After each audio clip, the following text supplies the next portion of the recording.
things would be the way they're supposed to be. In an affidavit Book signed last fall, he reconstructed a conversation with a Connecticut Bank Trust government liaison officer, whom he met during a reception for new Connecticut Bank Trust officials. By the way, Connecticut Bank Trust is out of business. Officer: I realize, Ethan, that you are arranging a loan package for the Genetron Group. Tell me, would you be opposed to the loan committee postponing approval on the credit until after August 31st?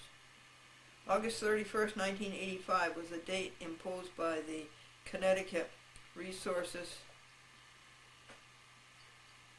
Recovery Authority as the deadline that Bridgeport area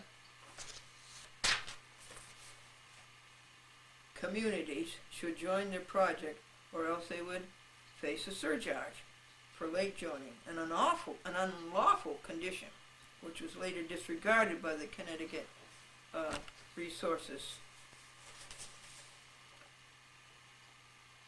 Authority. Book. Okay, let's get down to it. Okay. Book says, actually, as a loan officer for Genetron, I'd like to please my client, and an earlier approval would benefit the project. And the officer of the bank says, well, you see, Walter Connolly, chairman of the board for the Connecticut Bank and Trust Holding Company, is very close to Governor O'Neill. And Governor O'Neill wants the Connecticut Resources Authority to do very well. Book. I can understand that. However, the Stratford projects is a better project. Book said he began to tell the officer why the Genetron project's fundamentals, including size, efficiency, and economics, were better. And then the officer said, Ethan, you're not listening to me. You're giving me details, and I don't want details. The governor wants the Connecticut Resources Authority to do well.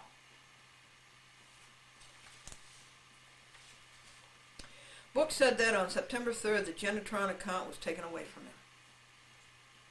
3 days later, he said he was given a written warning of performance grievances, which he contested. On September 11th, he was placed on formal probation. Quote, no reason of substance was given for the action, unquote. He claims he still doesn't have a reason for why he was fired about a week later.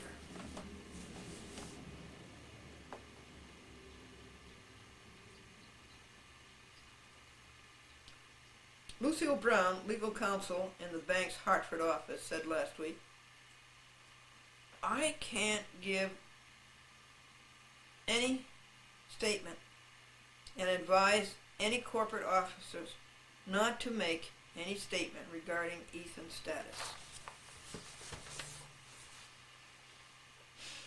Caught, I say. Cornered, don't you say? Run away and hide. So Ethan Book has made excellent progress.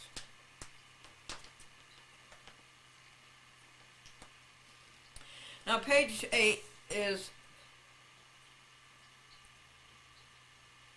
Ethan Book to the Fairfield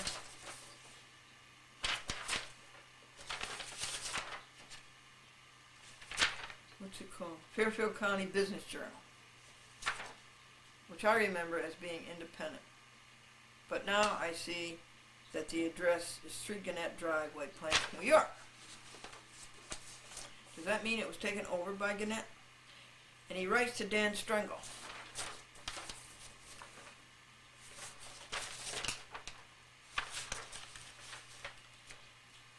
Area communities should join the project or else they would face a surcharge. Okay.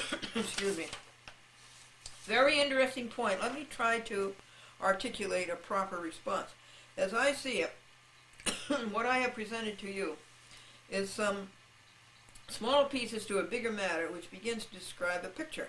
The picture begs a very important question. Excuse me, folks. There's too much talk.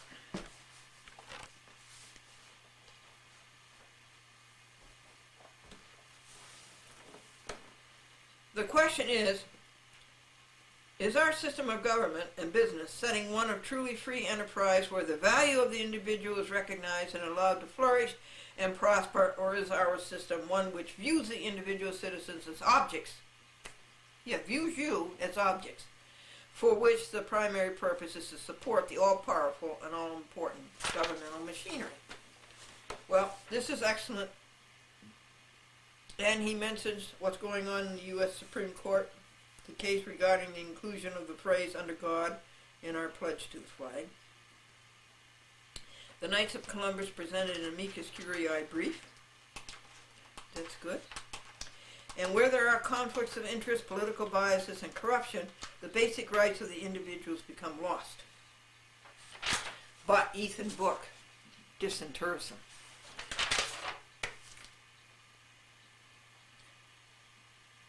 And he mentions how the communists didn't care anything about the individual, it was all government.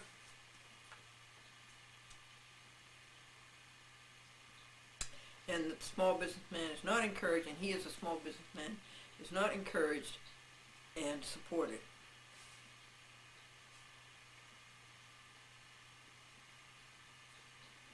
So I tell him that I'm reading much of this to you.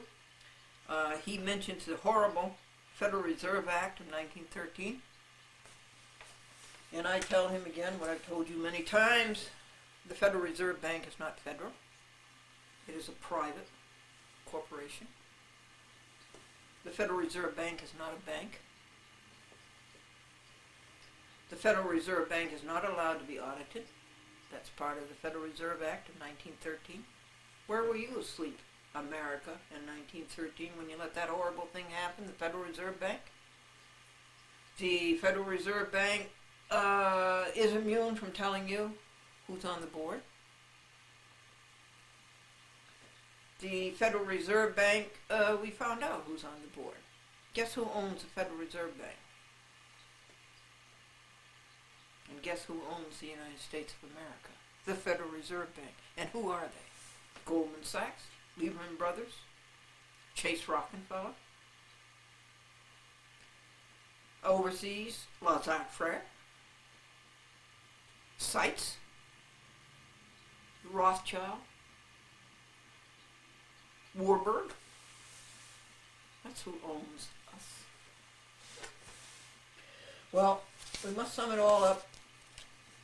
This is a great American document. This man, I know, has your respect. And you got to do this too. You've got to stand up for what is right for your country. This man gets A+ in Americanism. Americanism is loyalty to and attachment to the United States, its traditions, its interests, and its ideals. This man gets an A+ in Americanism. Who is this man again? Ethan Book Jr., Fairfield County, Connecticut. And you, politicians and government officials in Connecticut, you get an E. Okay. We've been whistleblowing so much that we have to shift gears here and tell you about the two golf partners. They were out, and one says, when I make a shot like that, I could jump in that pond and I could drown myself. And his partner says, not you. You couldn't hold your head down long enough.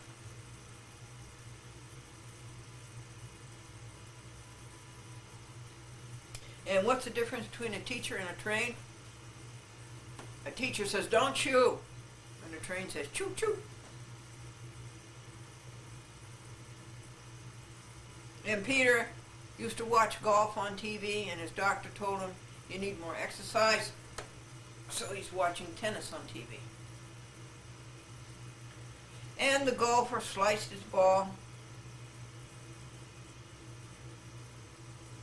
and it went into a sand trap. Then it went over the highway into thick woods.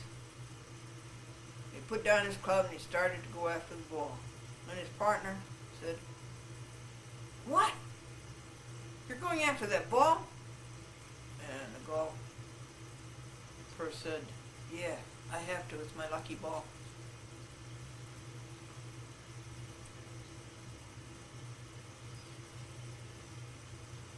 The judge is out on the golf course, and he says, "Caddy, why do you keep looking at your watch?" And the caddy says, "Oh, no, sir, this is not a watch. This is a compass." And Harry had a particularly bad day in the golf course, and he threw his golf balls into the pond. He threw his golf clubs into the pond. He threw his golf bag into the pond. He goes up to the clubhouse. He slits his wrist. He's standing there bleeding to death. His friend George comes in and says, "Harry, how about a game of golf tomorrow?" Harry says, "What time?" Now, ladies, if you go into Walmart and you get a shopping cart and all of the wheels are going in the same direction, you've got a great day ahead of you.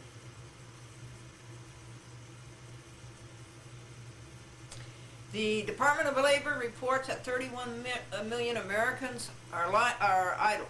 The Department of Labor reports that 31 million Americans are idle. Those are the ones who work for the federal courts. The Rye, New York, Grand Dame said to the recent college graduate, "What did you major in?" And he said, "Communications, elocution, diction, and advanced oratory." And she said, "Really?" And he said, "Yeah." Folks, why do they call them grandchildren? It's grand to see them come, and it's grand to see them go. Let's see if we can sing our hymn again. Jesus calls us o'er the tumult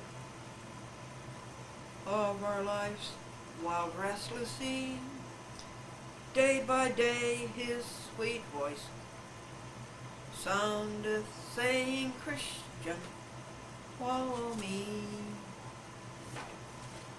This is the Chat with Glendora on 42 TV stations, including Washington, D.C. Arrivederci. Getting sued again. There's two other things I forgot to tell you about Ethan Book Jr., Fairfield County, Connecticut. How did I meet him? Well, when a matter of justice,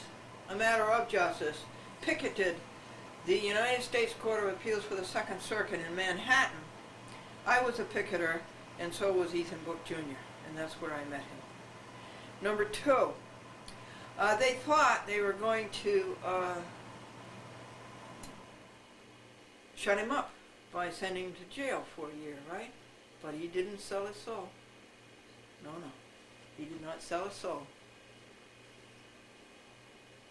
No, he came out, and that's like the man in South Africa, right? They put him in jail practically all his life, but he never stopped fighting for what was right. This man had a dog, and he took the dog to the vet, and the vet tried all kinds of tests. And he couldn't determine anything. The dog wouldn't respond, and the vet said, "Wait a minute, I have one more test," and he went and got his cat. And he had the cat circle the dog on the table, and the dog didn't respond. So the dog went home. Unfortunately, the dog got all better on his own. And the vet bill came, and it was $300.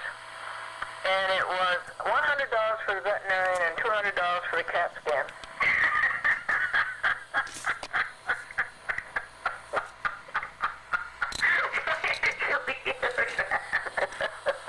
That's a good one. You're the best, Glendora. I'm telling you, you're so funny. Oh, God. Television secretary to William Bell, vice chairman.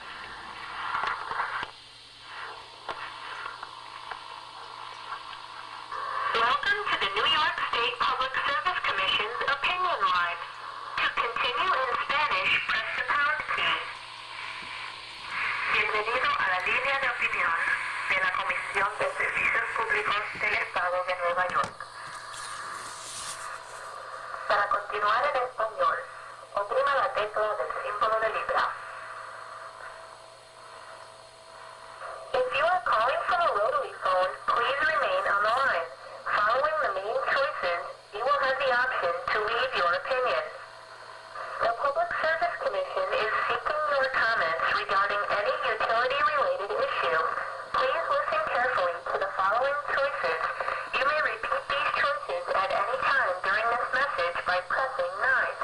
To leave your comment about an electric or gas issue, press 1. To leave your comment about a telecommunications or cable issue, press 2. To leave your At the tone, please leave your comment about a telecommunications or cable issue. Please say and spell the name of the company you are calling about. This message is from Mr. Flynn. You're doing nothing about Cablevision's calling up local signers and intimidating them. Actually, it's extortion and getting the local signers to pull out. Cablevision has no really reason to call them up.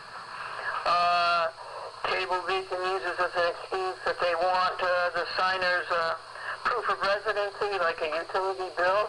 I hope that they send them a satellite bill. That would be very good.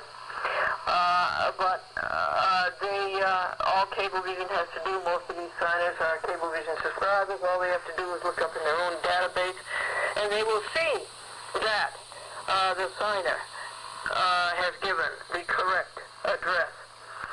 And also, because Charles Dillon runs a cable into their house, so you can see it's just harassment. And then the signer runs away scared, and they tell him a lie that they are responsible for everything that Glendora says on TV. You all know that isn't true. The law is very clear on that. The Cable Policy Law of 1984. It says very clearly that it is the public access producer who indemnifies the cable company. And then they say that anything Glendora says you are responsible for, you know that isn't true. Because first of all, Cablevision doesn't know how to sign a contract. They never send back their signature on the paper that the signer put his or her signature. They just don't send it back with an affidavit of service. So you can see this is all harassment. And even if the signer is going to get sued, what skin is it off of Cablevision's nose?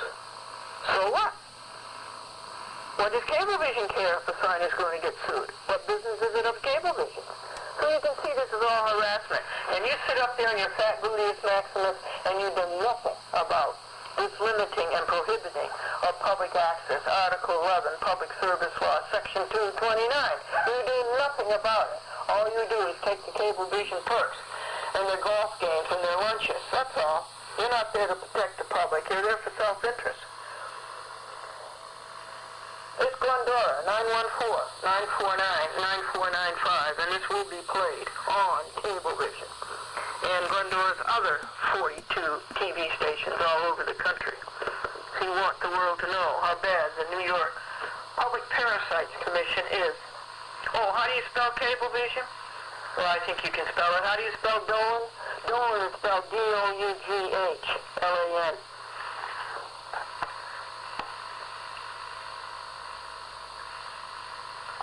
Thank you for calling the New York State Public Service Commission's opinion line.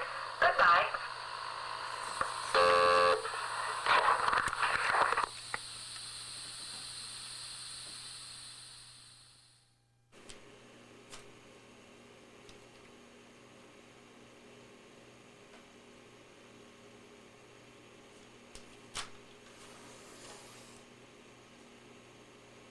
They're doing pretty well. I don't know if they're friends, but they're certainly not fighting each other.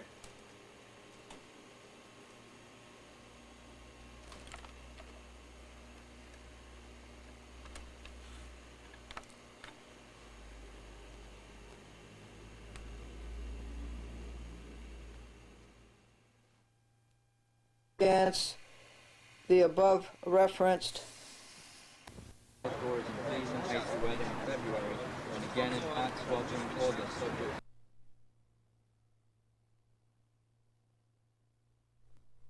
for cable public access here in Woodbury. Gets to the point. Yeah, no, I'm not in charge of this, though. I don't know if Me neither. I don't know if that counts. what's that? My guy in charge is taking the room. You want to give me a town and you don't have to do whatever Well, we don't want to have some way of getting them to do what you want by going to court or by exerting public pressure. They do what they want, and it's not what we need. They have no reason to do it. There's a website, publicaccessmovement.org. That's a good place to look for information. They've been working on this a long time. Hi. I'm I know here you. to give you guys. I'm shut up. Hey! How you doing, Carol? All right. I knew I'd see you here. Which complains about the fact that people are standing out in the cold, and it could have been raining, it could have been a lot colder, and why can't we be waiting indoors where there are restrooms, and people take a number and just wait till the line gets there. Well, why don't they just add a This is channel? the news date. Hopefully they'll publish an editorial or viewpoints on this, and if you want to give your name and your town and the name of your show, what were these remarks here from behind the camera? Well, my feeling is here. You can let me. My feeling is that all this is ludicrous because many of the people that are already here are already producing shows, and if you know they're going to want to continue to produce a show, let them continue to keep their time slot on an existing channel and have another channel for people who want to try out public access. And then and if they quit, they decide they don't want to do it. But that could wind up where they might need 3 or 4 channels like they have in every borough of New York City. Yes, well, it's time that the supply meet the demand. Okay, we obviously have a demand here. I can only applaud your comments and second them. Thank you, Bob. Mr. Goldberg here. And I'm Brian O'Hare, and we have all our fellow public access producers waiting online for a time slot for the next cable access period, which will be from April till October or whenever it is. But we're out here in the snow, and many people have been here since last night. And this is the system, or lack thereof.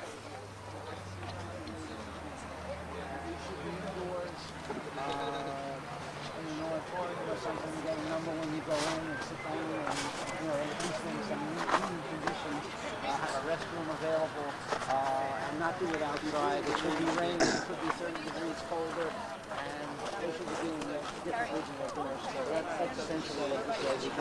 You can read it, and if you care to put your name and your show, the town you live in, we'll submit it to Newsday and probably give a copy to Cape Fresh. I have a show.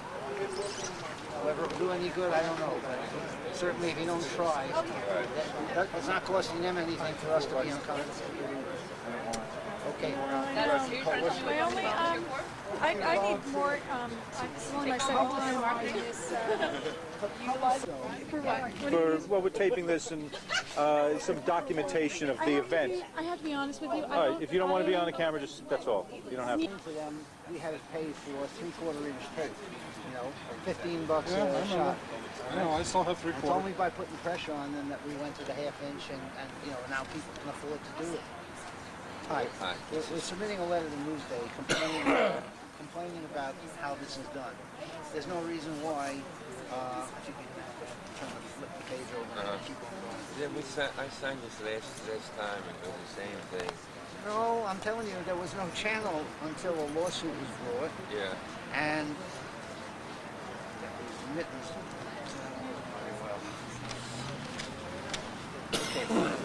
and we started off using, being required to use 3/4 inch, Yeah.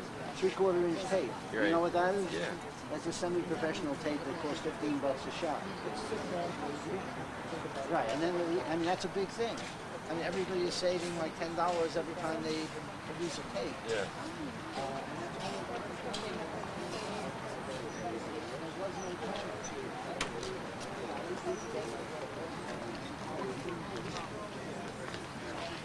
Same as you, I just produced. I mean, which president? Oh, I do something called Long Island Alternative Media. Wednesdays at 8. It's a political program, which is a political program telling things that, as they are, not as the rest of television presents it. We're all like that, that's for sure. Right. We want to do it like Sure. we You know, believe it. if you watch CNN... I'm going to think this over. Oh, sure. Yeah, no problem. And this is certainly everything. Think about it. They need to give us an indoor space to wait. Okay, someplace where you got a restroom if you need it. And That's a lot. Hot buffet. no, that's not asking a lot. That's not asking a lot. Do videos. No, we're not asking for a breakfast or anything. A That would be snow-free, next year. snow-free waiting area. Okay, if you want to just look it over quickly, but it basically asks for exactly what I said. Simply an indoor space for waiting, so people don't slip on the snow or have to pee in the grass because they don't have a restroom. Yeah, they should let us use the restroom. Last time they Yeah, did. of course. They may at some hour. You know, when the chief security guard gets here, he may have authority to do But all something night long like they that. did. How does public Did you access? try knocking or anything like that? Do you know about like how public access works in other areas that we could compare this to? Okay. Yeah, I'm a member of a producers group in the city, and the 5 boroughs there have administration by nonprofit corporations as opposed to the cable company. Out here on Long Island, there are 2 places like that, Great Neck, Manhasset, and town of East Hampton have nonprofit corporations. Each of them has problems. Is that your I hear Yeah. complaints from people all over. Yeah. What is the problems with those systems? Well, what they're doing now, thank you. What they're doing now in Queens is they have a lottery, which is good and bad. One thing is good, you don't have to stand online. The other is that you may not get a space at all until the next 6 months. Yeah, that's not bad. I mean, that's No. not good. I'd rather. It's just random. They Yeah. just choose. Lottery's But not let me- good. In the city, each of the boroughs in the city has 4 public access channels. Each borough has a comparable population to either Nassau or Suffolk, but we only get 1 channel. Okay, and that's wrong. We should immediately have another channel. But getting it is a political issue because you know what the term balkanized means? Broken up. Broken up. That's how the czars of Russia kept control of the different peoples, was by breaking them up into little sections. We have 106 at the last count I saw, different contracts between municipalities, cities, villages, and towns, and the cable company, which governs this, the access channels along with everything else that the cable company does. You have sometimes incorporated villages with 3,000 people. They can't even afford a knowledgeable lawyer to negotiate with this behemoth company. Cablevision, you know how big Cablevision is? Now, $5 billion a year or something like that. Owns Madison Square Garden, Radio City Music Hall, the Nets? On one of them, the Knicks or the Nets. More than one sports team, 6 production companies, a satellite company now, a telephone company. I don't know if you know, but the cable companies are looking to, take away from Verizon the lion's share of the phone Yes. business. And they have the technological capacity to do it. Cable has a very wide bandwidth, and you can put a lot of information through it, as opposed to the twisted pair wire that they used from 100 years ago. So this big company has so much clout politically that they're a monopoly. It's one company. You can't go to a second cable company on Long Island. And when you don't have competition, you really need regulation. We deregulated going exactly in the wrong direction. And Congress eventually, when the people wake up and change the Congress, will go back to a regulated system. Regulation stinks, but it's the better alternative to a monopoly system, right? Okay, so Yeah. I thank you for signing, and we'll try to get a warm place. August will be a comfortable place by August. Yeah, we should have maybe summer be outdoors and the other one be indoors. There's this man over here. He's the sign my petition guy. That's right. Oh yeah. I signed it last time. Do you need to sign it again? If you would. Okay, this time we're asking for a very definite, simple thing. What is it? Okay, instead of standing out here in the cold, in the wet, in the uncomfortable early morning hours, he's got me recorded on camera. Don't show him this. don't record what I'm going to Cut say. this. Okay. Yes, sir.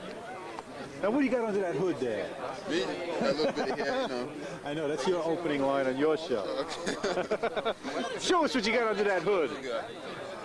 So we're out here at the sign up for Cablevision's public access with Kevin Trench, and you were mentioning that there might be a better way than doing this. Yeah, definitely. There's always a better way to, do something. Like as you can see, there's a long line over here. People stand outside, it's freezing. Yep. If you're like me, you slept overnight. Yep. But definitely, I'm pretty sure Cablevision could implement a way where we could have more comfort in signing up for a new season, and a better way. I mean, I don't know the better way, but I'm pretty sure there's a way. Yeah. So if you have an idea, write to Cablevision, contact the number, and we're open for your opinions. Yeah. Thank you, Kevin. Yeah, we got a petition going around here to get an indoor waiting area, and I think that might be a good first step anyway. I'll be signing it. All right, thanks, Kevin. And I've already signed it. The idea is not to stand out. Moved. We're moving our chairs. Get around. Well, you travel around.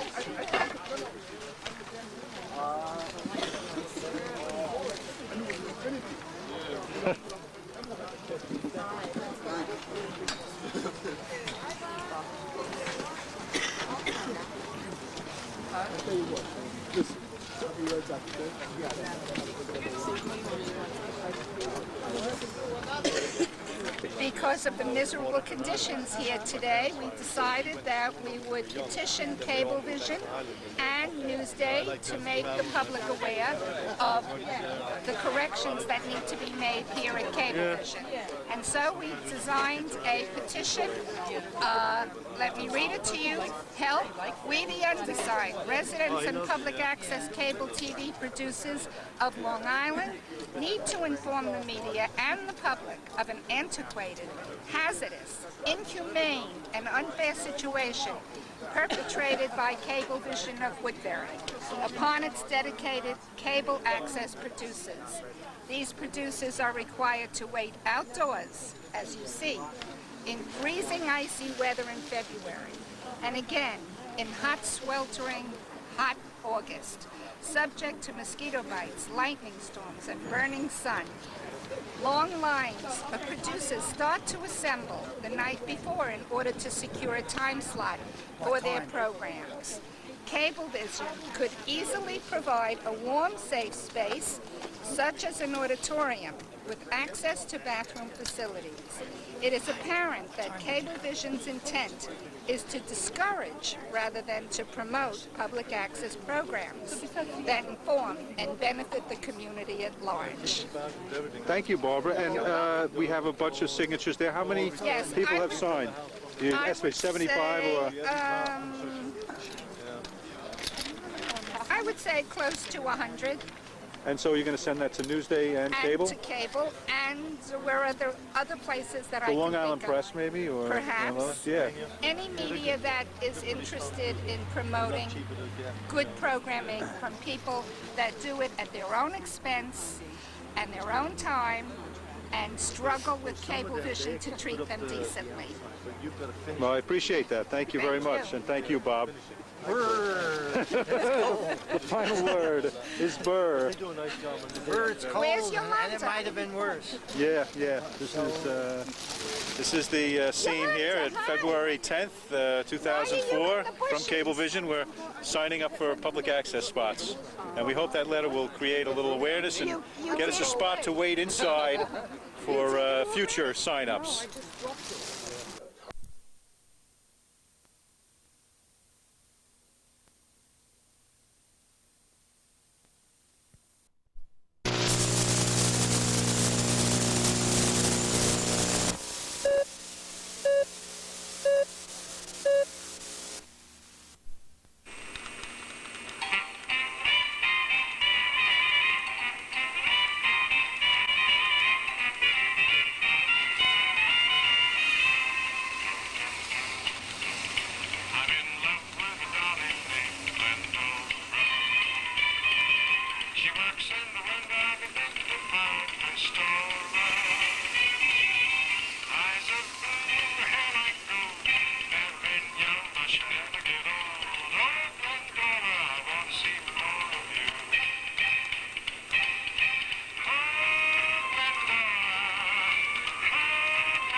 See that?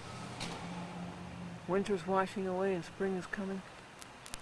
Isn't that a beautiful blue sky? Now, it was plenty warm enough today, folks, to have the service in the sanctuary. Plenty warm enough. The church council is blockheaded. There's no reason they couldn't have the service in the sanctuary. And I think Keith is so talented the way he plays that keyboard. And he tells me he puts considerable thought into it.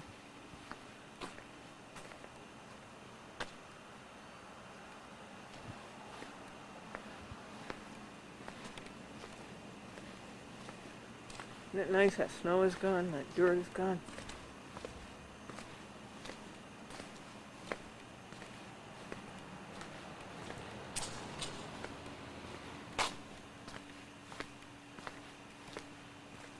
And I can see Old Glory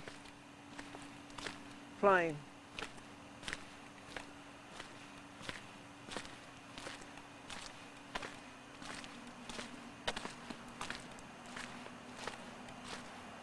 And I found a way to walk around the mud and cut through.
So there's the strength for another week. Church.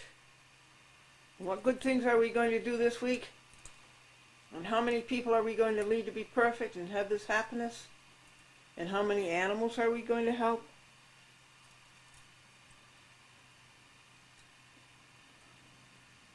It's another new week. A week of joy, a week of fun, a week of exaltation, a week of ecstasy. We had communion. Go to church, folks. I commend it to you. You'll never have peace without it. Is that over there, folks? Doesn't that look like spring? Doesn't that look like summer? Folks, I would like to have you call up the New York State Public Service Commission, which I call the New York State Public Parasites Commission. The leader, the chairman, is Flynn. And I would like to, and the other people around are Figliosi and Thomas Isabella and Chad Hume and Stephen Shea. They're all do-nothings. They're all bedfellows with Cablevision and the other cable operators. They're certainly not for the public. So I'd like to have you hear this and also keep this my number and call them up and just get your rights. They're there to protect you, not for their own self-interest. Service Commission is seeking your comments regarding any utility-related issue. Please listen carefully to the following choices. You may repeat these choices at any time during this message by pressing 9. To leave your comment about an electric or gas issue, press 1. To leave your comment about a telecommunications or cable issue, press 2. To leave your comment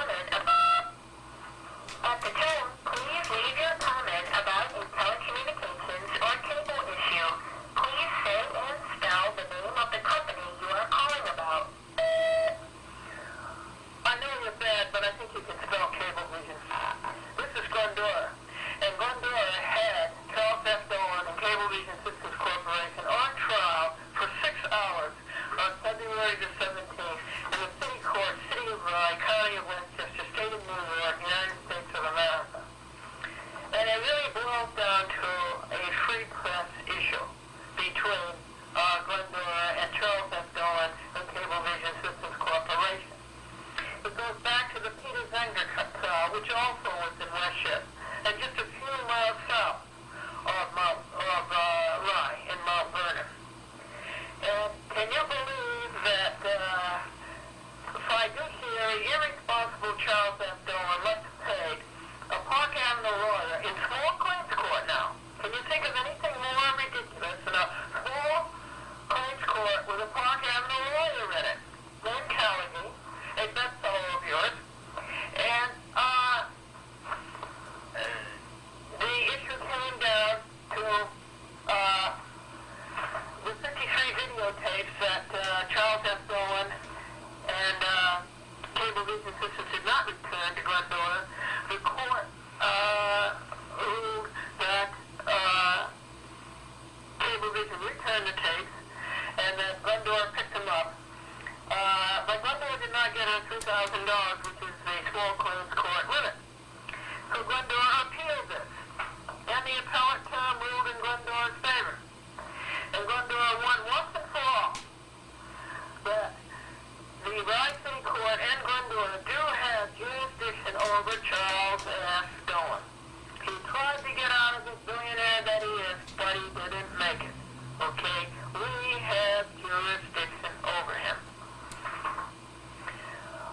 That was one big battle that was won. Another was Glendora's 145 hours in this litigation and $600 in post-travel and telephoning. And Glendora gets $300 for her expertise in cable television and 50 years in broadcast TV. And so it was left that both sides had to submit a memorandum of law. Those were submitted on March the 5th, Friday, just 2 days ago. And that's where the situation stands. But here I am, a public access producer, a pro se, and an informed pauperous. And I stood up to that billionaire. I did a lot of good things, but I did a lot of things that weren't right. But at least I stood up and I had a trial. And I had Charles Dolan on trial and Cablevision Systems Corporation. Your bedfellows, I had them on trial. Now, a new lawsuit is looming, and that's because Hop violated first come, first served. In New York. So, okay, that was the length, that's all the time the Public Service Commission would give. So, I wish that you would keep this number on your refrigerator, and I wish that you would call up and demand that your rights be satisfied. You know, they think just because we aren't watching them that they're going to get away with this and that and this and that and go out and go to the country clubs and play golf with these cable operators and have all the perks, and that, you know, they're going to bother with us. You know, we're little people. We don't have the money to take them out to dinner and all that. I'm talking about the Public Service Commission. Keep this number on your refrigerator and keep calling them about your rights. Okay, if you've got a complaint about a cable company, you call them. This is Glendora, Chat with Glendora on 42 Cablevision, on 42 Cable TV systems. And of them all, Cablevision is the worst.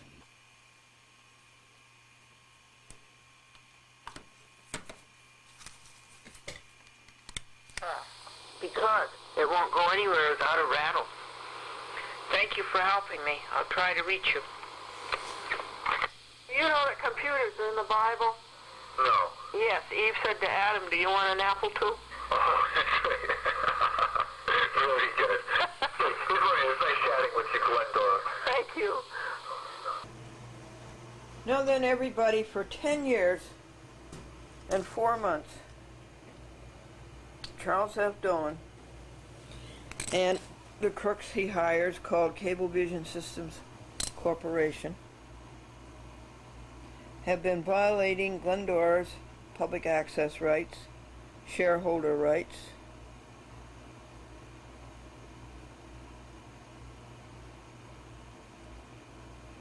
and for 10 years I have been fighting this man's lawlessness, and it has cost folks this amount of hours, 9,835 hours fighting these violations of my public access rights and many other rights that belong to you.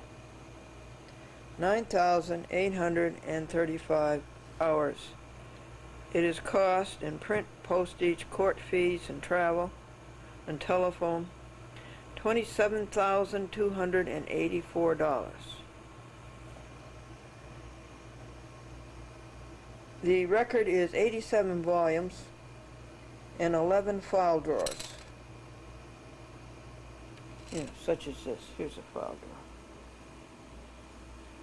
drawer. 11 file drawers and 34,000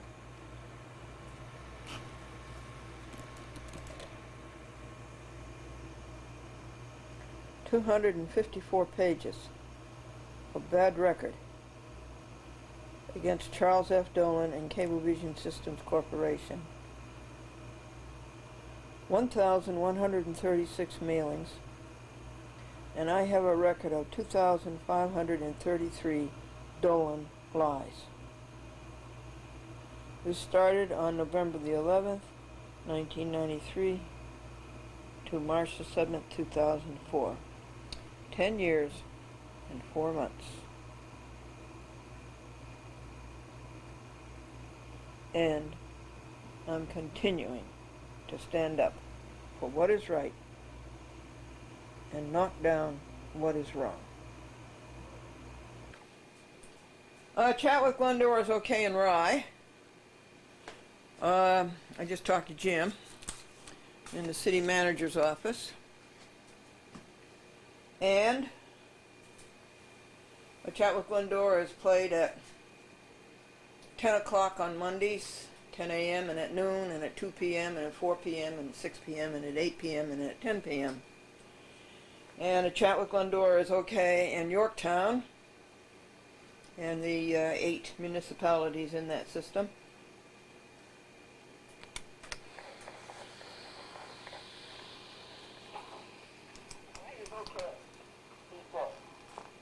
Local programming. Yeah. Well, first of all, did you know that computers are in the Bible? Are they? Yeah. How's that? Eve said to Adam, do you want an apple too? That's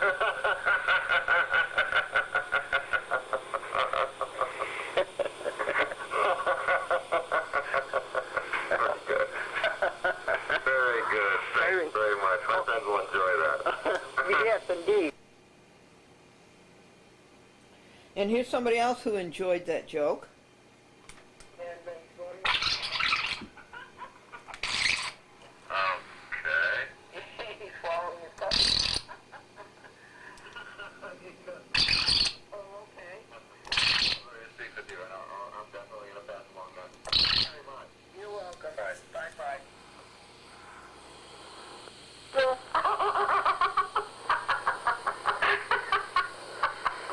Thank you. Remember that one. I needed a laugh. Okay. Bye-bye. Bye-bye. Folks, here's the telephoning that's going on. I've done 10. These 10 have done. Mostly they're renewals, these odious, stupid, useless, illegal, serving no public interest, not serving your interest, not serving my interest. These stupid renewals. That's what most of them are. And I've done 10 calls, and I'm on number 16 or 17 right now.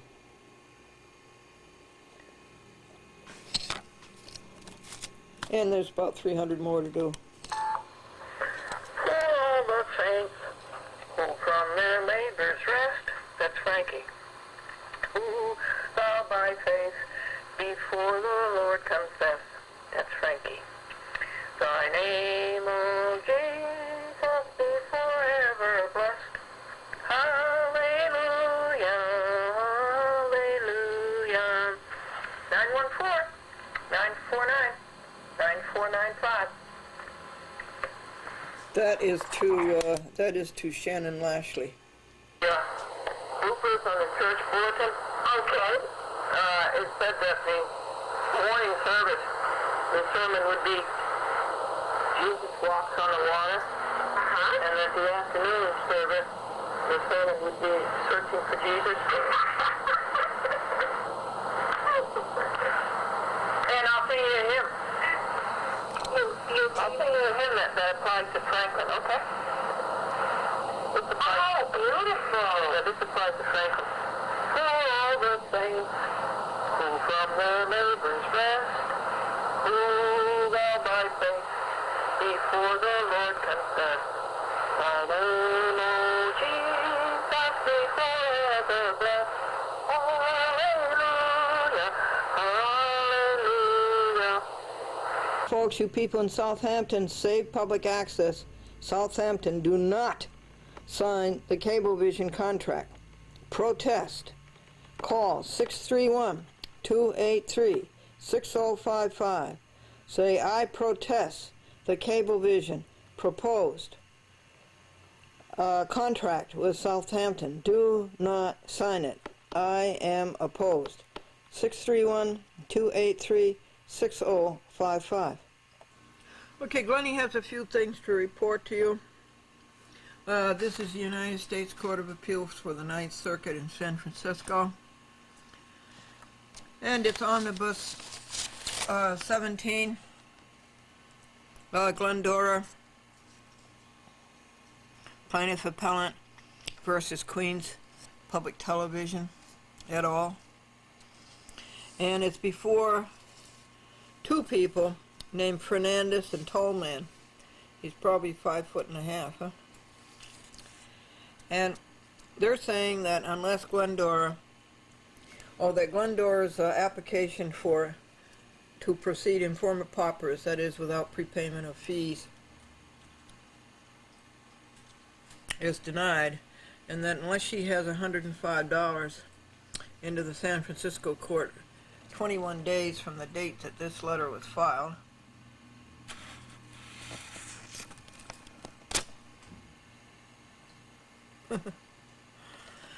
her appeal will be dismissed.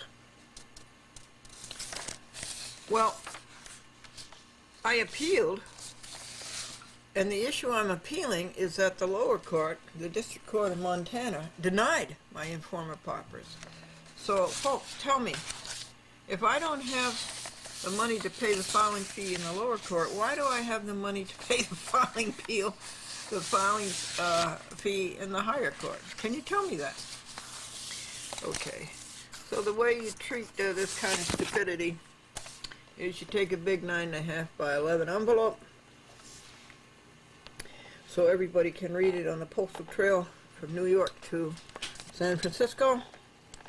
And it says plainly, if Glendora had $105 to pay the filing fee in your court, wouldn't she have had $150 to pay the filing fee in the Montana District Court? The case is about the error and abuse of discretion of the lower court denying Glendora's informer paupers motion. Are you people thinking? What is being appealed is Montana's denial of Glendora's IFP, informer paupers. They must be reversed. How can Glendora find $105 to appeal in your court when she could not find $150 in the lower court? Shall I ask you again? I already asked you this a month ago, and here is another stupid. This is to whom this is addressed. And by the way, it was just served 10 minutes ago.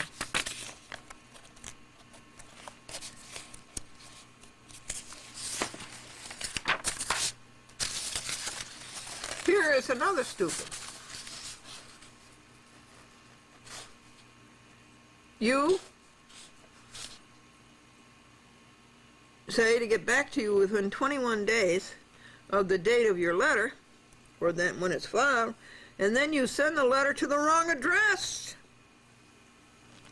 And it takes 10 of the 21 days to forward it. And here's another stupid.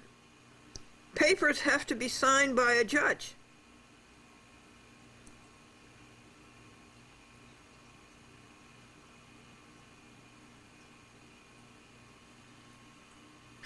Neither of you signed this slop.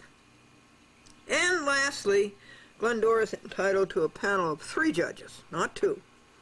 Yours in truth and in amor patriae, Glendora, chat with Glendora on 42 TV stations, including Washington, D.C.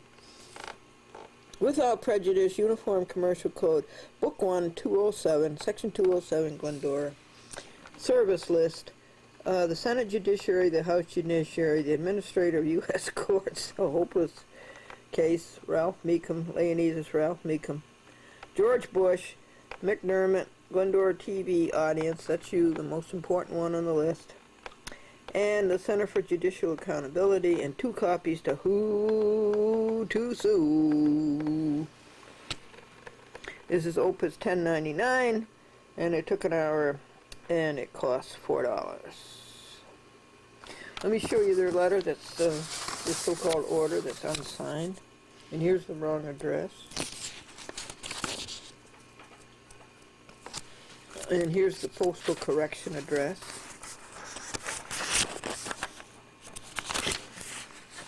Here's the so-called order. Okay, do you see a signature anywhere?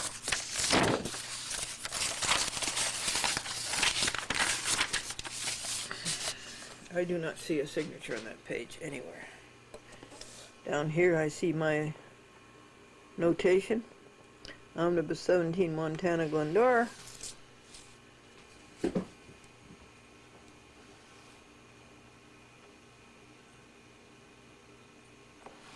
What's this mean? FMOATT panel orders. And let me show you their wrong address and where the post office had to collect it.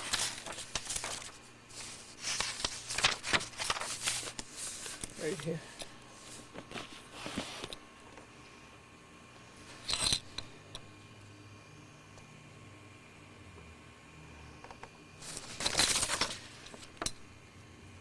They put on it legal mail, and I added the IL. But here's the postal correction. And this has been sent to him about 6 times. Oh, isn't it sad? Now, there's a whole bunch of stupid letters from courts way over there in the corner. There's 20 of them that has to be dealt with.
This is a smart court. This is the United States District Court for the Eastern District of Wisconsin, Milwaukee. And it says to Glendora and the right address. Whoops, box 124 it should be. Glendora versus John M. Walker et al. Dear Glendora, this is to advise the parties that the above entitled action has been randomly reassigned to the Honorable Thomas J. Curran because not all the people have consented to the magistrate jurisdiction. Now there's a smart court. What did the dumb court in Washington, D.C. do? And what did the dumb court in Montana do? But here's a little smarter court. Please direct any inquiries regarding future scheduling of this matter to this court. And can you read that signature? Nope. And why don't you think it's a law that they have to print their name legibly and then sign it?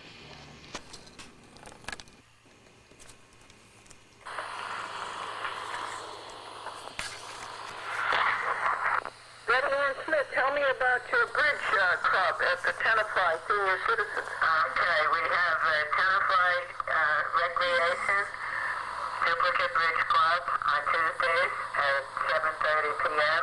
at the Senior Center on Summit Street in Tenafly, New Jersey. And it's Duplicate Bridge? Duplicate Bridge. It's an open game. An open game? Yeah, this way, people know that the difference between one and the other. Oh, and then if they have questions, you can answer them? Sure. Oh, that's good. That's every Tuesday at 7:30 p.m. What's the address again? Summit Street, Tenafly, New Jersey. And you can put my home phone number down. Senior Citizens, right? Yeah, it's a Senior Citizen Center. And it's building. And it's okay if they call you Betty Ann Smith? Yes, it is. 201 567 6047. Right. Did anybody ever lose their life over there playing bridge? No. Glendora received a call yesterday from signer Zeke Hunter in Cross River. That's a 2-hour program in Cross River every Friday night. And she received a signer call that he couldn't remember whether it was Christine from Harrison or Cecilia from Peekskill. Cablevision called Zeke, my signer, and said that the Cross River tape was damaged. And he gave the numbers of the programs. That's one thing they've learned to do. And I thanked Zeke and told him and his wife a couple of jokes. And everything's good there. And this morning, this letter, open face on a 9x12 envelope, goes to Charles Dolan for everybody to read on the postal trail from this county to Nassau County. And it says, either Christina in Harrison or Cecilia in Peekskill called my signer in Cross River and said the tape received from me was damaged. The program numbers are 37, 16, 1, 37, 17, 2, 37, 18, 3, 37, 19, 4. I have done over 3,700 half-hour programs, public access. Do you know anybody who can match that record? This letter is to Charles F. Dolan, the owner of Cablevision. I want you to tell Christine and Cecilia to send me the tape allegedly damaged. I want it as evidence in court. I would ask them to return it, but they are so incompetent they hang up on me when I call them. They are totally insufficient and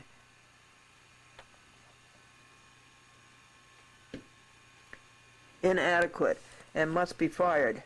Since they cannot handle the work, you will have to do it. I am telling Charles Dolan, the owner of Cablevision.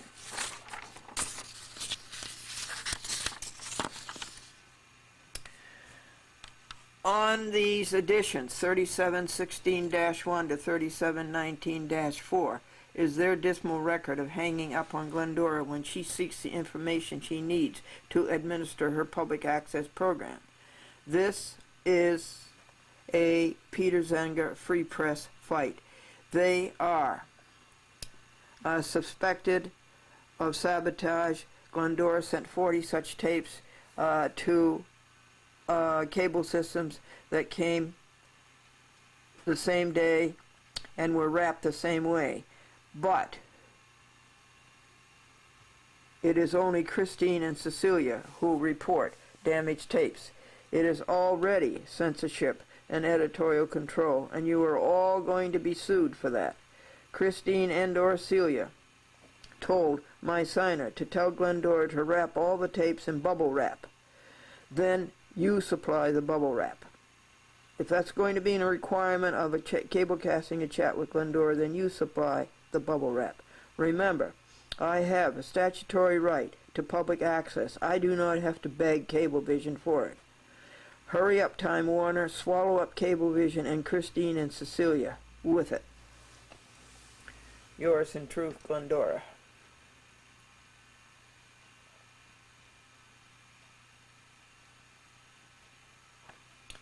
Every day, Glendora is harassed by Charles F. Dolan, Cablevision Systems Corporation. Every day.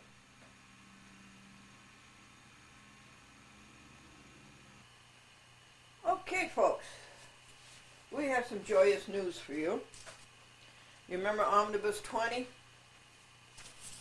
And we sued about 55 people, most of them judges and clerks, for robbing you of America. And if you look on the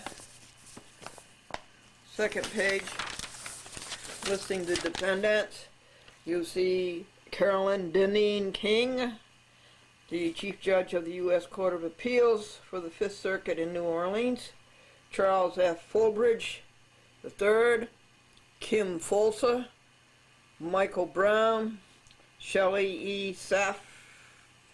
Saltzman, Patrick E. Higginbotham, W. Eugene Davis, 600 Camp Street, New Orleans. Okay, these judges and clerks were all sued for lying and stealing and cheating. And guess what? They're served the complaint, and they write back a letter. This is outrageous. You won't believe it. And it says, Glendora, chat with Glendora. Glendora versus John M. Walker et al. U.S. District Court number blank. I am returning your petition, complaint, or other papers for the following reasons. We are unable to determine what relief you are seeking. What's it say right there? It's a complaint. And it's a complaint against whom? And that's right there on page 2. Okay. We are unable to determine what relief you are seeking. This court can only grant relief through a proper action in a pending case. If you have a case number, you must provide it on all correspondence addressed to the court. Sincerely, Charles E. Fulbridge III. And the poor little deputy clerk who's going to get sued is Janet Ritchie. And guess what? They were so cheap, they even used the envelope, my postage that I sent them, to waive the cost of serving a summons. That's how cheap they are and how crooked they are. And you notice that they sent this great big heavy thing. And I asked them, don't you have any 9x12 envelopes? They stuffed it into a number 10 envelope. And so what do you do with crooks like that? You take a 9x12 envelope and you tell them that we know what they're doing, and you send it through the mail, open face, so everybody on the postal trail from New York to New Orleans can read it and know what's going on in these courts. The envelope addressed to you clearly said, defendants. You are defendants in a lawsuit. The minimum we can expect from judges and clerks is literacy. You should know how to read. So you go fugitive. You make believe Glendora is filing a paper in your court. She is not, and you know that well. She is suing judges and clerks in your court. You look pretty dumb, but worse, you look dishonorable, lying, cheating. You judges and clerks of the Fifth Circuit, look dishonest, lying, and cheating. You have been sued for this. Title 18, the Criminal Code, Section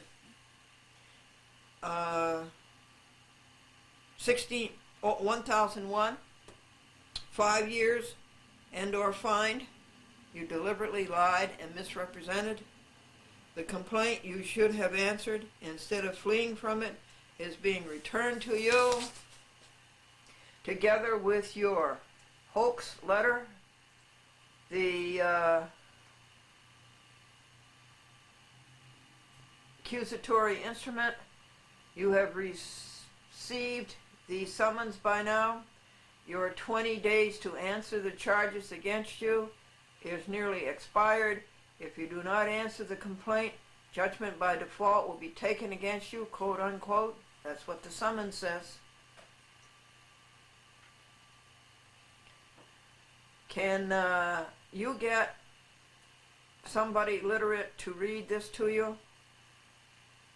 Yours in truth and in amor patria, Glendora without prejudice, Uniform Commercial Code, Book 1, 207.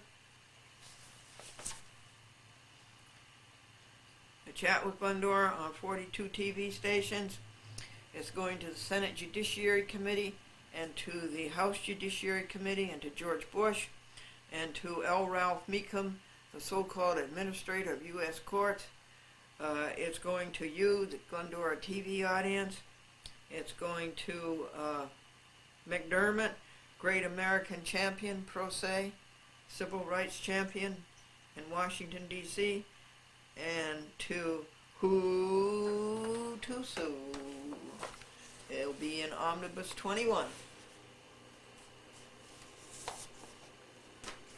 I will enclose with it this letter from A Matter of Justice that tells you the appalling reality of federal courts.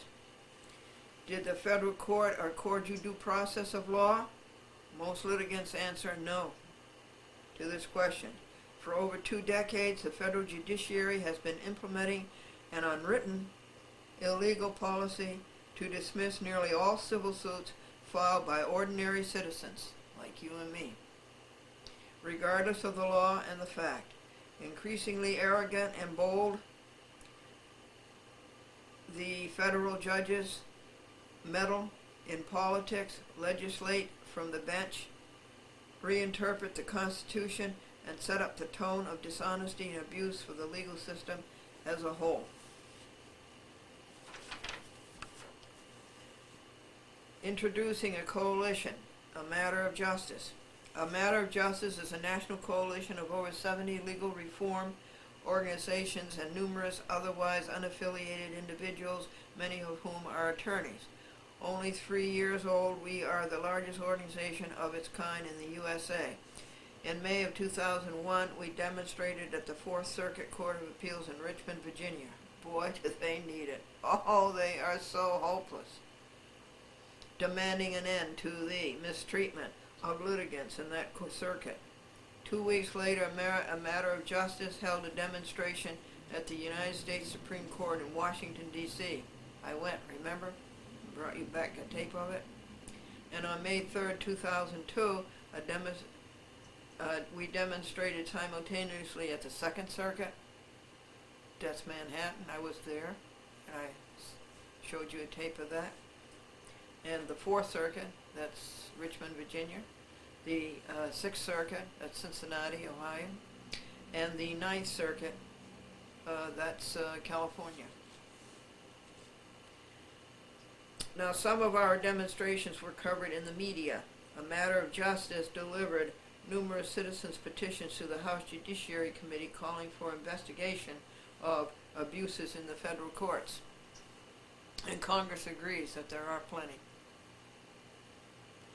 We are engaged in nationwide distribution of flyers, running ads in the media, and other activities directed at raising public awareness, and that's what I'm doing right now with you, of the abuses in the legal system. A Matter of Justice engages high-ranking officials in constructive dialogue on the need for legal reform and has met with some of the top members of the American federal judiciary. On October 15, 2003, we hosted a dinner on the Capitol Hill for members of the House Judiciary Committee and their staff. During the successful event, we discussed potential collaboration of a matter of justice with the lawmakers in the areas of mutual concern, such as A. Judicial accountability, B. Denial of due process in ordinary litigants in federal court, C. Judicial activism, etc. And they have this little kangaroo. I wonder if that means they're calling them kangaroo courts, with a judicial black robe on, a Halloween costume. And it's a quote, "If you met Judge Jack, please contact a matter of justice." Frankly, I have had, this is a quote by M. Friedman, professor of law and distinguished legal scholar. Speech to the 7th Annual Judicial Conference of the U.S. Court of Appeals for the Federal Circuit. After his speech, a judge sitting next to him said, "You don't know the half of it." So this is what Friedman said. "Frankly, I have had more than enough of judicial opinions that bear no relationship whatsoever to the cases that have been filed. I've experienced that repeatedly. I've told you about it. And argued before the judges. I am talking about judicial opinions that falsify the facts repetitively. Of the cases that have been argued, judicial opinions that make disingenuous use or omission of material authorities. Judicial opinions that cover up these things with no publication and no citation rules. They don't publicate, they don't let them be cited. You know, they're covering it up from you, the public. Okay, some other day, we'll read you some other paragraphs of this. This is pretty dismal, isn't it, right? Well, frankly, I think it's a great fight. And frankly, I think that we are working for perfection in the courts and in justice. And frankly, I think we're working very hard to let them know that we know that you know. And I'm happy about it, what we're doing. It's a terrible situation and we're doing something about it. I have to tell you a joke. What's some jokes?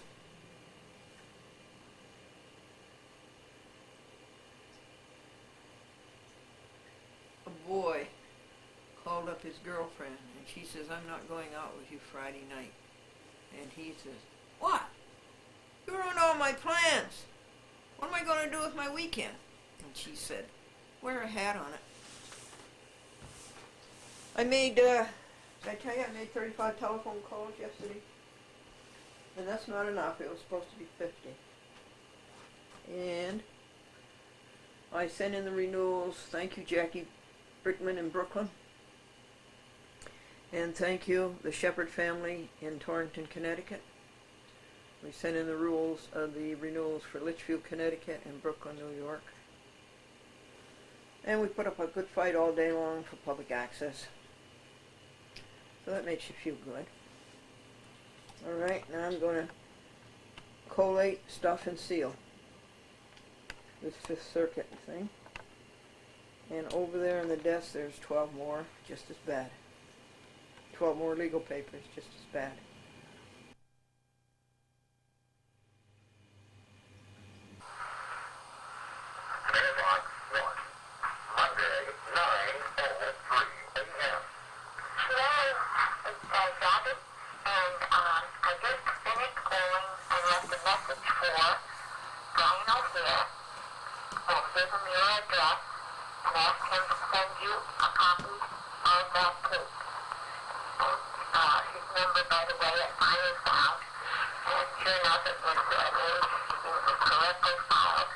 but I didn't see it. I haven't seen it for 2 weeks, and I should have had one to call him back. But here it is. I said it must be in the file again, and I looked at the top of the list. And there it is, 631 969 9054. 631 969 9054. And then I have the number of Mr. Powell. I did not call them. I thought I would wait to get the number because I wasn't sure the number. So I just called Washington, D.C., and sure enough, I had the number memorized. And it is it's 202 418 1000. So that's Washington, D.C., and it's 418 1000. And of course, I didn't get through. I just got the answer machine with I actually hung up right away when I found out it was the right number. I didn't see the message. So I don't know where in Maine yet, but I'll call tomorrow. And in the meantime, I did think that they would have located it at a better location for the Northeast corridor, more centralized, so that, and especially here in New York, all the broadcast channels are, because this is, by the way, the public hearing specifically about the broadcast channels, NBC, ABC, and CBS. That has nothing to do with the cable companies. However, my idea is this, that the broadcast networks there, CBS, NBC, ABC, etc., should contribute money to support public education and governmental access, and they should contribute money to the cable companies for the support of that, because they don't get anything back. They're getting all these airways for free. So,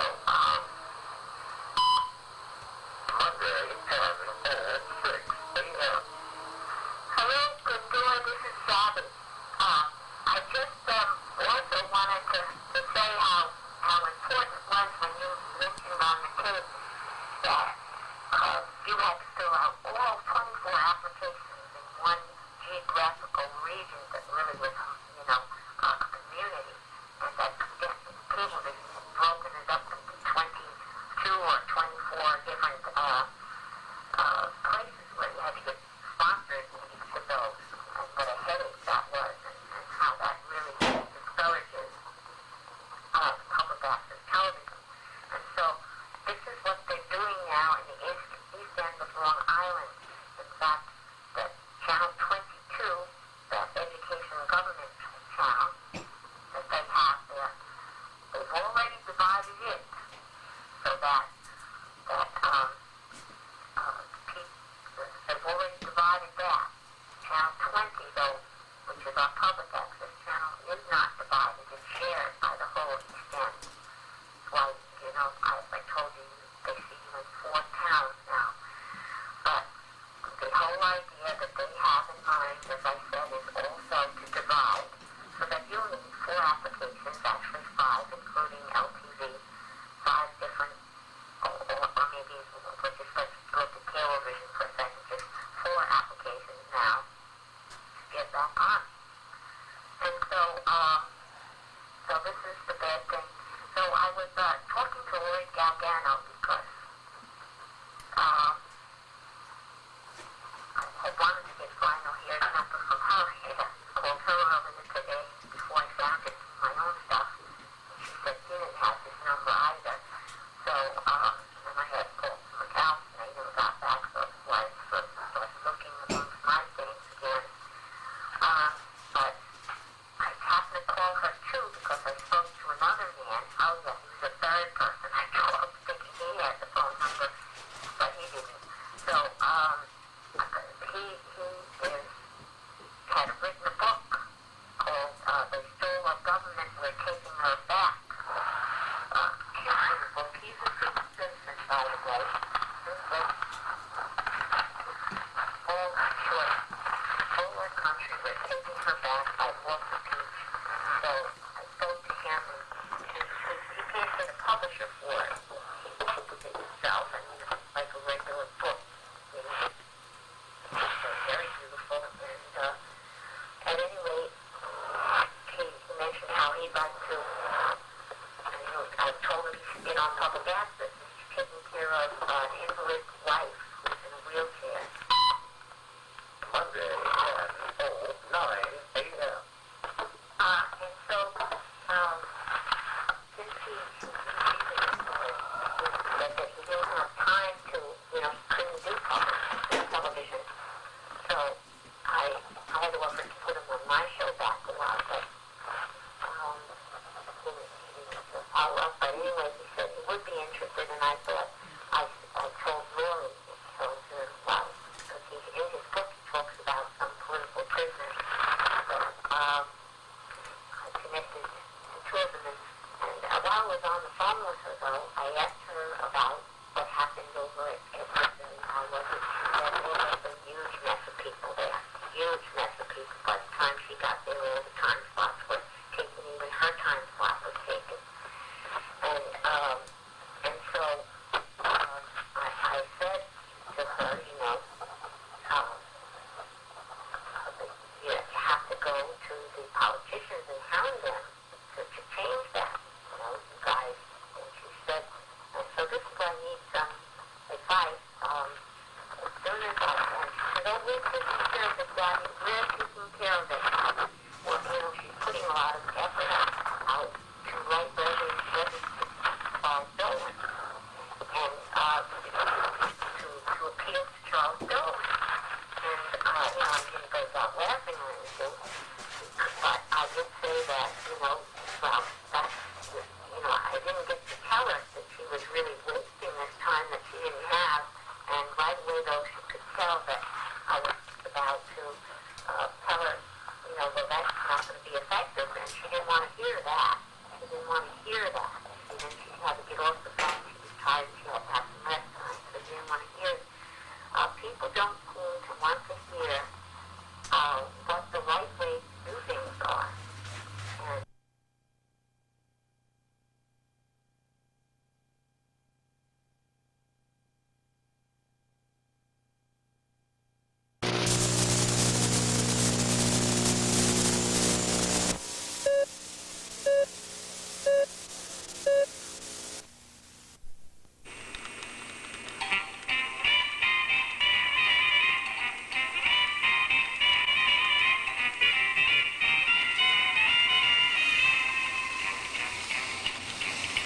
I'm in love with a darling named Glendora. She works in the window of a big department store. Eyes of blue, hair like gold, very young, but she never get old. Oh, Glendora, I want to see more of you. Oh, Glendora, oh, Glendora, oh, Glendora, I want to see more of you.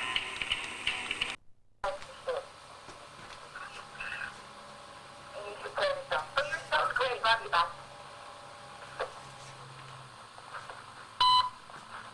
Monday, 11:01 a.m. They like to joke. I'm sorry. What are you doing?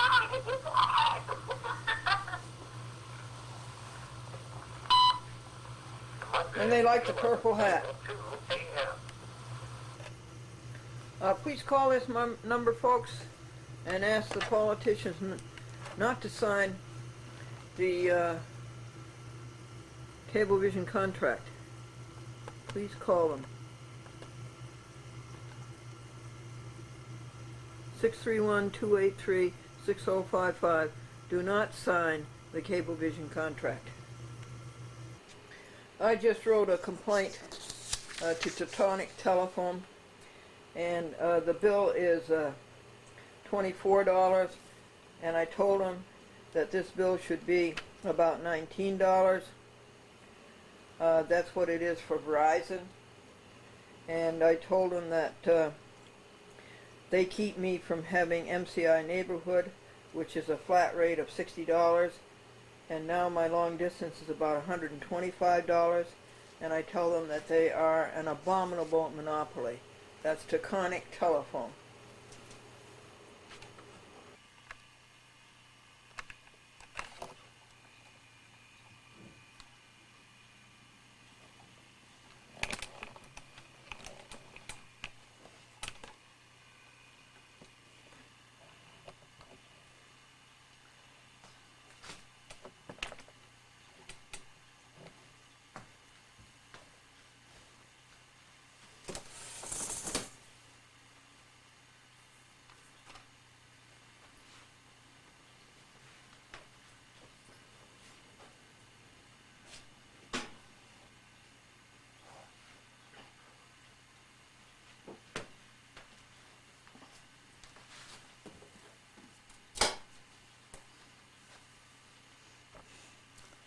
Hey ho, hey ho,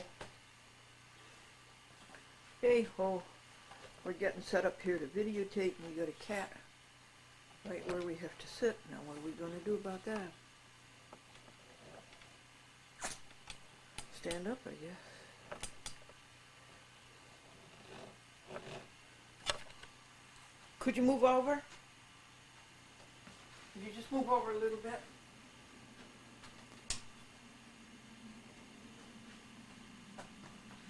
Just a little bit. 21.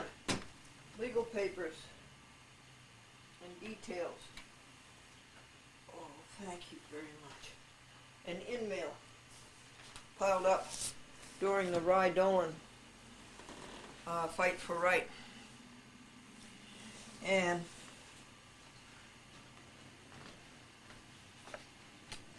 let's see, number 21 is done.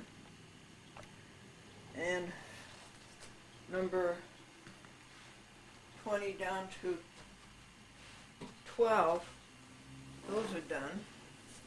And this is 11 and 21. And this is Glendora versus John S. Woodcock.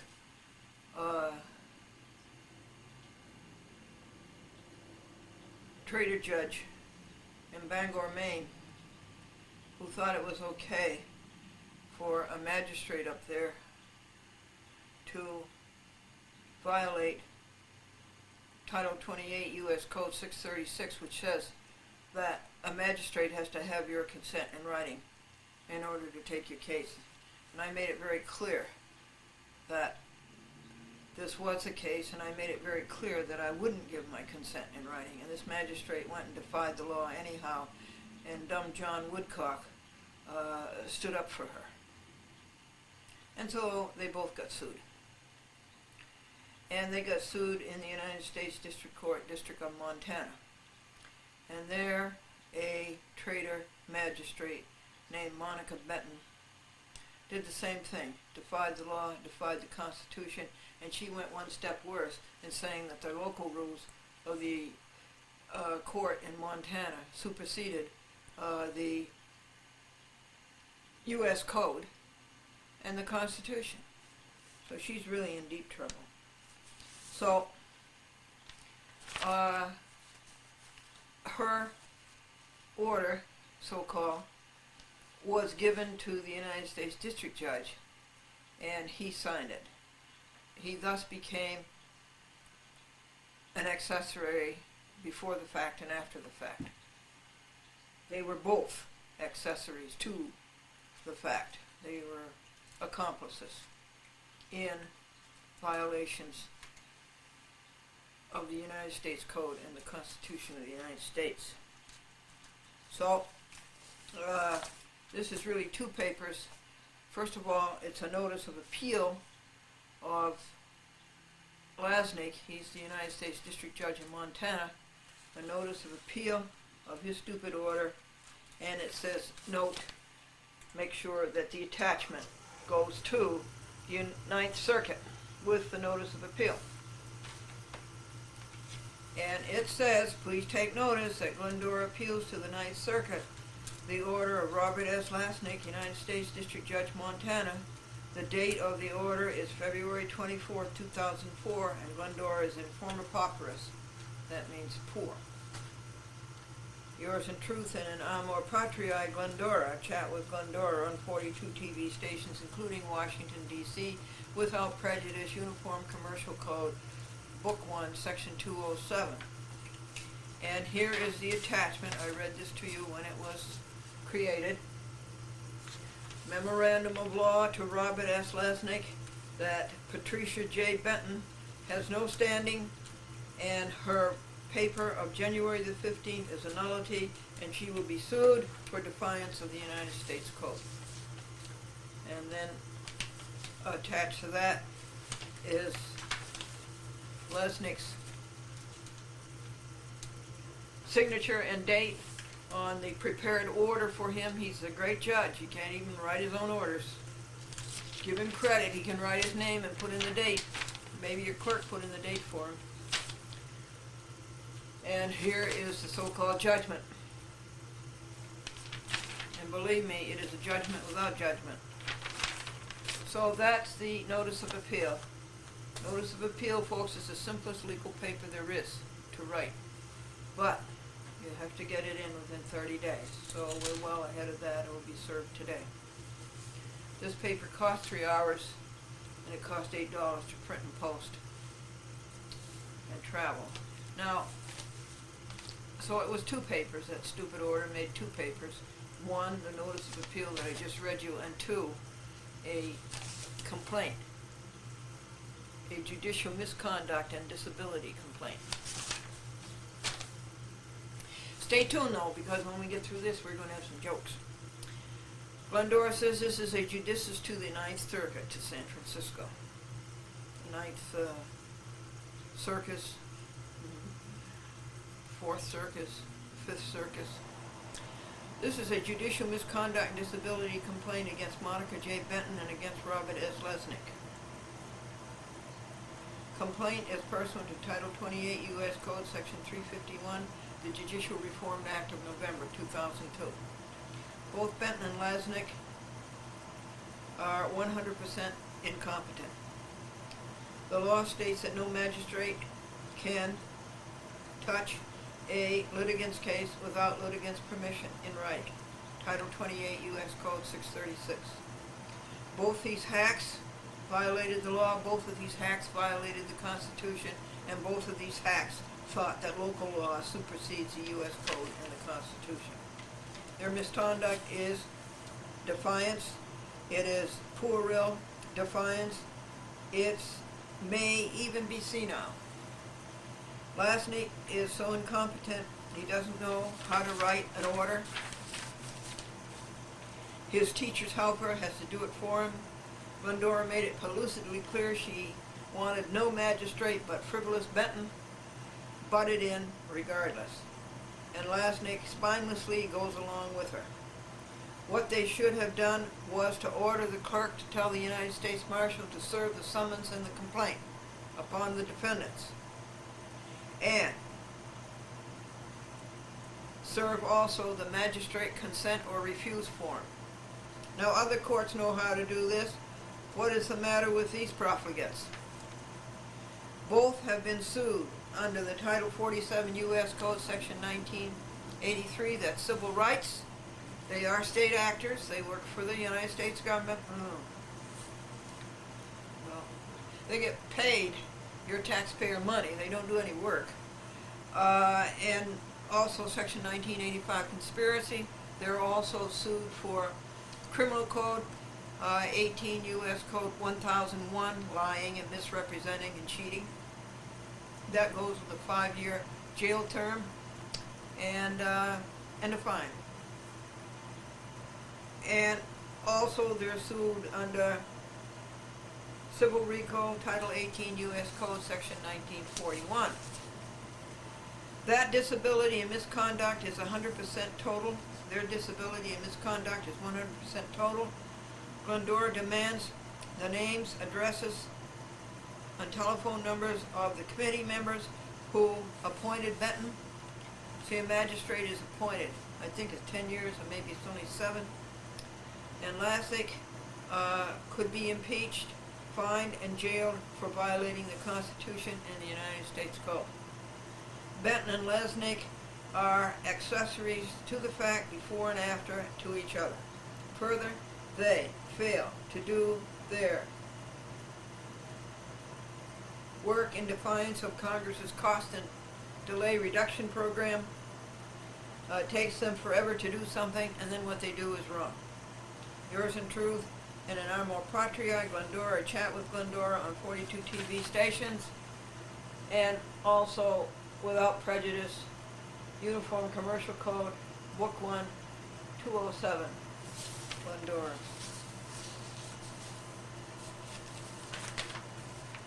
And that's all there is to that. Here's the addled order and the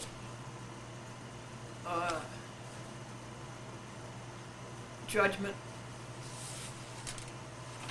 that shows their incompetence. Okay, jokes.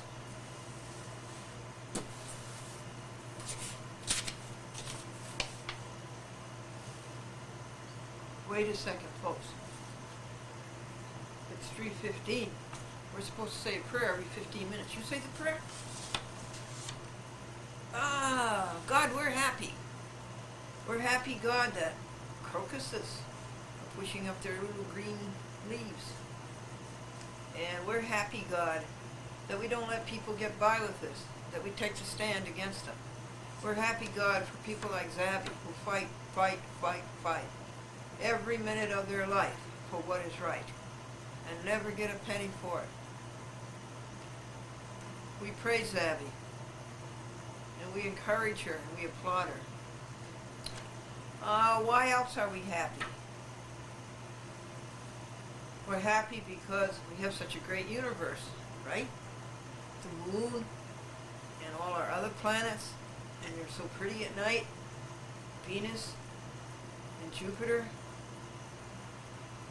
And why else are we happy?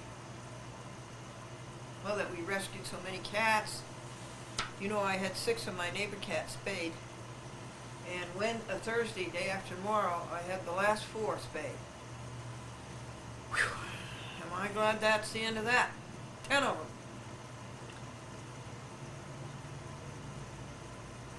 I wish people would adopt cats. I wish there were as many people as there are cats. I wish there were as many people who love cats and wanted cats as there are cats who want people and love people. Okay. Do you know that some colleges are getting so academically strict that they will not give an athlete a letter unless he can tell you which letter it is? And you heard about the college football team who turned down the invitation to the Sugar Bowl because the quarterback had diabetes? And the football fan fell asleep at the chair all night long. His wife woke him up in the morning and says, wake up, it's 20-7. He says, whose favor? And the Czech football player who was asked to read the bottom line of the eye chart, and the Czech football player says, read it, I know him. And Peter stood over a grave, and the epitaph said, here lies a politician and an honest man. And his friend says, how come they put 2 people in the same grave?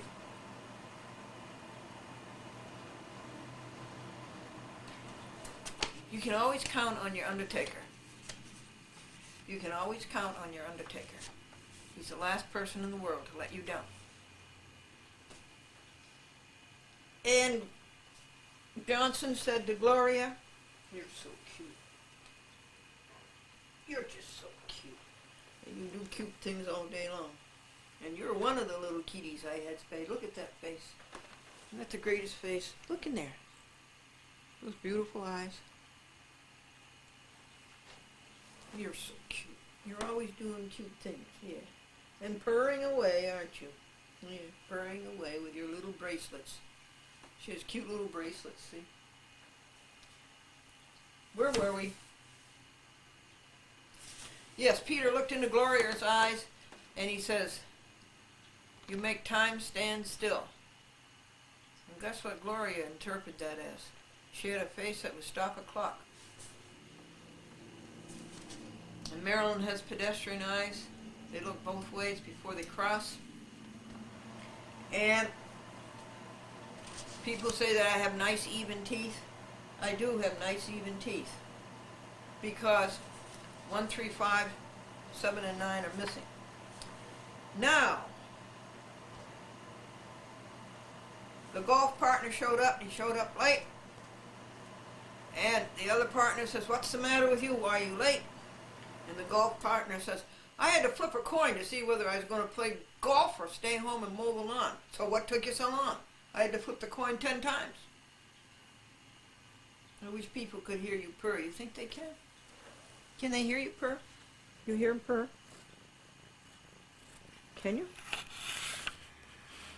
This is Connie Cat. It'll be interesting to see if you can hear her purr. Okay, folks. I'm going to go make 10 telephone calls. I made 50 calls for yesterday. 50, 50, 48, 49, 50. So now I'll make 1 to 10 for today. Okay, is that all right?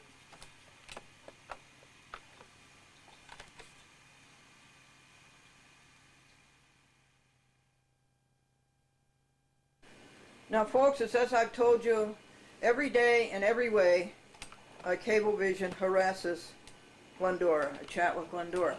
I went to Harrison. When I was down at the ride court, I went to Harrison. And that's 247 miles round trip. And after I got through the court, I went over to the townhouse in Harrison. And I found 3 people to sign my application, Cablevision's nonsense application, to have my program on TV in Harrison. Okay, I found this nice woman, Patricia Langelotti, who was very happy to sign it and was very, very pleasant and agreeable and helpful. And so, would you like to hear what Cablevision did to that? All right. Now listen to this.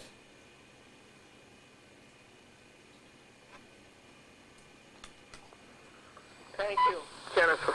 Tuesday, 2:46 a.m.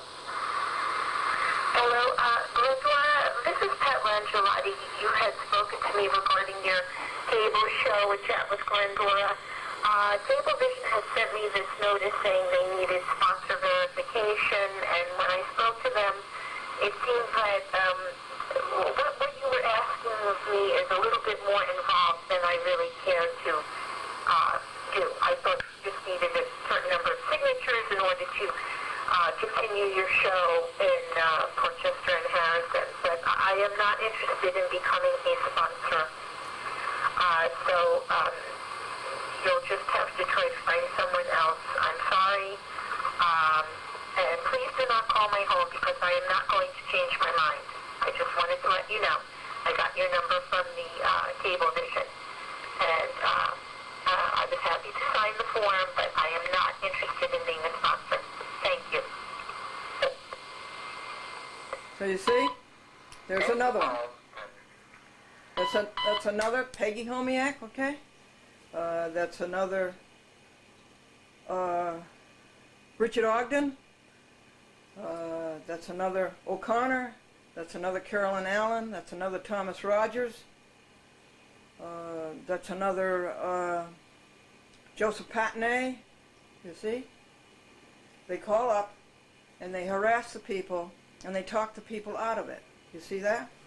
So that's about the 4th signer that I've had in Harrison that Cablevision has ruined. So now, folks, you remember Omnibus 21's lawsuit, Glendora versus a bad judge named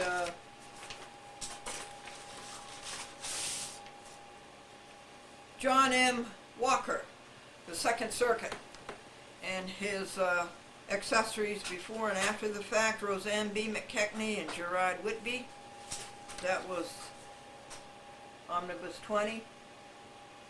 And so one of the groups sued in there were the chief judge and the chief clerk of the U.S. District Court in Jackson, Mississippi. Their names are Lee and Noblin. And so when they received the complaint addressed to them, as you see here, defendants Lee and Noblin, here was their cheat. This is their cheat. They send back this letter.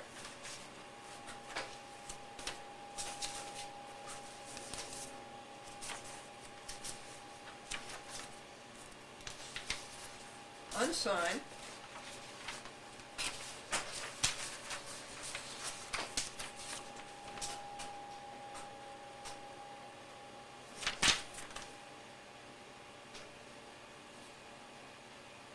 Your document was not filed and is being returned. Your document is a copy. Copies are not filed, and you failed to submit a completed and signed request to proceed in form of papyrus or pay the filing fee of $150. You are required to submit documents with original signatures and pay the filing fee of or submit a request to proceed in form of papyrus, no signature. Pretty dumb, huh? Okay, this is the United States District Court, Jackson, Mississippi. All right. Is this complaint filed in the United States District Court, Jackson, Mississippi? No. No, no. It is filed in the United States District Court, Eastern District of Wisconsin. I suppose that's not big enough to read, is it? So what do we do about that, folks? Well, we get a nice big 9 by 12 envelope, and we write an open letter to be read by anybody along the postal trail all the way from New York to Jackson, Mississippi. And it says and it's addressed to defendants Thomas Lee, the chief judge, and J.T. Noblin, the chief clerk. And it says, you have been caught lying and cheating, you have been sued, and you make believe Glendora is filing a suit in your